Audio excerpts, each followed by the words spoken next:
මේ ඔබට පේන්නේ අපගේ මහබෝසතාණන් වහන්සේ සම්මා සම්බුදු වෙන්න පෙර වළඳපු අවසාන දානය.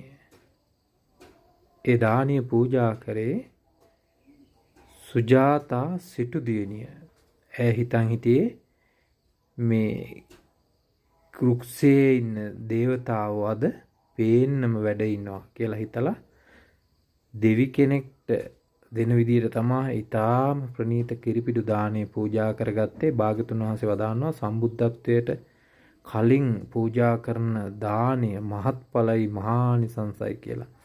ඉතින් මේ මහා දානේ පූජා කරපු ස්ථානය තමයි මේ ඔබට දැක ගන්න ලැබෙන්නේ. ඉතින් ඔබ හැම හිතා සතුටටපත් වෙන්න සොම්නස ප්‍රීතිය ඇති කරගන්න ඒ භාග්‍යතුන් වහන්සේට নমස්කාර කරන්න.